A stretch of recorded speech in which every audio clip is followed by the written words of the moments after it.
نحمدہ و نصلی و نسلم علی رسولہ الکریم اما بعد فاعوذ باللہ من الشیطان الرجیم بسم اللہ الرحمن الرحیم لقد کان لکم فی رسول اللہ اسوۃ حسنہ۔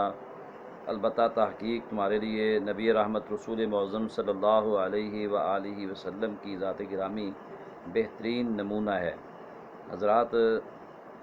قرآن پاک کی یہ آیہ کریمہ اللہ تعالیٰ نے نبی رحمت رسول معظم صلی اللہ علیہ وآلہ وسلم کی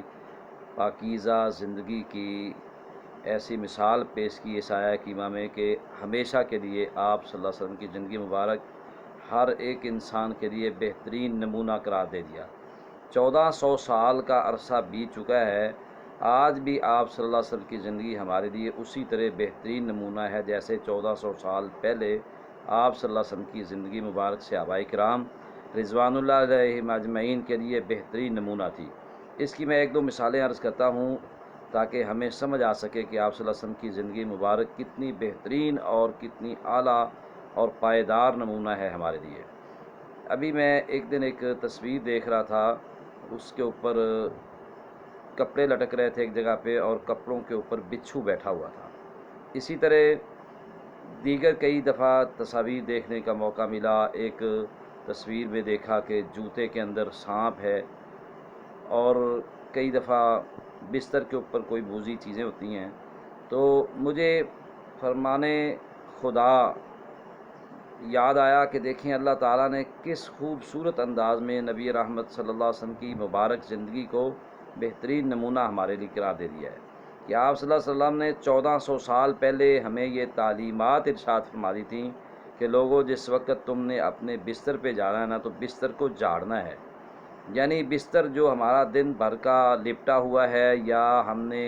اس کو بچھایا ہوا ہے، جس بھی حالت میں ہے، جب آپ لیٹنے کے لیے اس پہ جاتے ہیں تو اس کو جھاڑ لیجئے۔ جھاڑنے سے کیا ہوگا کہ اس کے اندر اگر خدا نخواستہ کوئی موذی چیز ہے یا کوئی ایسی چیز اس کے اوپر پڑی ہے کہ جو آپ کے لیے تکلیف کا سبب بنے، تو جب آپ بستر پہ جائیں گے اس کو جھاڑیں گے تو وہ آپ کو تکلیف دینے والی ہر چیز آپ کے بستر سے نکل جائے گی، وہ خواہ کوئی موذی جانور ہو یا اس کے علاوہ کوئی ہماری اپنی ہی رکھی ہوئی چیز۔ بسا اوقات اس طرح ہوتا ہے کہ ہم سوئی ہمارے ہاتھ میں ہوتی ہے، ہم اس کو ہی رکھ دیتے ہیں، یا کوئی ایسا تیز دھار آلہ یا ایسی چیز کہ جو بستر کے اوپر پڑی ہو تو ہمارے لیے وہ تکلیف کا سبب بنے۔ تو آپ صلی اللہ علیہ وسلم کا فرمان گرامی کتنا قیمتی ہے کہ جب بستر پر جاؤ تو اس کو جھاڑ دیا کرو اس پہ لیٹنے سے پہلے۔ اور اسی طرح جوتے کے بارے میں آپ صلی اللہ علیہ وسلم نے ارشاد فرمایا کہ جس وقت تم سو کر اٹھتے ہو تو اپنے جوتے کو جھاڑ کر پہنا کرو، مطلب کہ اس کو جھاڑ لو گے، اس میں جو کوئی بھی تکلیف دہ چیز ہوگی، کوئی موذی جانور ہوگا یا کسی قسم کی کوئی تکلیف دہ چیز اگر آپ کے جوتے میں موجود ہے تو وہ نکل جائے گی اور آپ کا جوتا صاف ہو جائے گا اور آپ کو کسی قسم کی تکلیف نہیں پہنچے گی۔ اسی طرح کپڑے جو ہم نے لٹکائے ہوتے ہیں تاروں کے اوپر یا ہینگروں کے اوپر، کئی روز سے ہمارے کپڑے لٹک رہے ہوتے ہیں دھوئے ہوئے بھی، اور یا ہم نے پریس کر کے رکھے ہوئے ہیں یا ویسے تہہ لگا کے لپیٹ کے رکھے ہوئے ہیں، کسی بھی صورت میں ہمارا کپڑا پڑا ہوا ہے، خاص کر کے آج کل کا جو موسم چل رہا ہے تو اس موسم میں عموماً ایسا ہوتا ہے کہ موذی چیزیں اپنے کیڑے مکوڑے اپنے بلوں سے نکل کر اپنے لیے ٹھنڈی جگہ ڈھونڈتے ہیں اور ایسی جگہوں پہ بیٹھتے ہیں جہاں پہ ان کو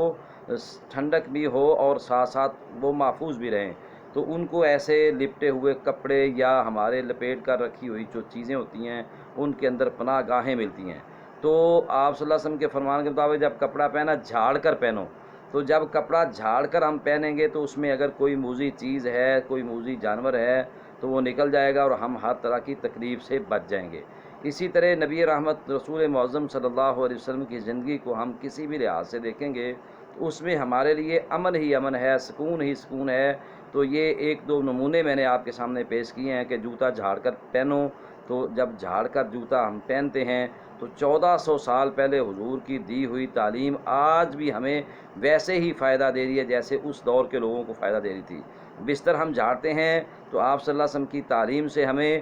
اس طرح فائدہ حاصل ہو رہا ہے جیسے 1400 سال پہلے کے لوگوں کو فائدہ حاصل ہو رہا تھا۔ تو اسی طرح اگر ہم اپنے کپڑے جھاڑ کر پہنتے ہیں تو ہمیں وہی فوائد حاصل ہوتے ہیں جو 1400 سال پہلے کے لوگوں نے حاصل کیے تھے۔ تو ہمیں آپ صلی اللہ علیہ وسلم کی زندگی کے ایک ایک لمحے کو اپنے لیے نمونہ سمجھنا چاہیے، اور آپ صلی اللہ علیہ وسلم کی زندگی کے ہر عمل کو اپنے لیے بہترین عمل سمجھتے ہوئے اس پر عمل کرنا چاہیے۔ تو اس کے ذریعے ہمیں صرف یہ فائدہ نہیں ہوگا کہ ہم دنیا کی تکلیف سے بچ جائیں گے، دنیا کی تکلیف سے بچنے کے ساتھ ساتھ ہمیں اللہ تعالیٰ نیکیاں بھی دیں گے، اور ہماری اخروی زندگی بھی اس کے ساتھ ہمارے لیے بہتر ہوگی۔ اللہ تعالیٰ ہمیں کتاب و سنت کو سمجھتے ہوئے آپ صلی اللہ علیہ وسلم کی زندگی کو اپنے لیے بہترین نمونہ بناتے ہوئے اللہ ہمیں عمل کی توفیق عطا فرمائے۔ والسلام علیکم ورحمۃ اللہ وبرکاتہ۔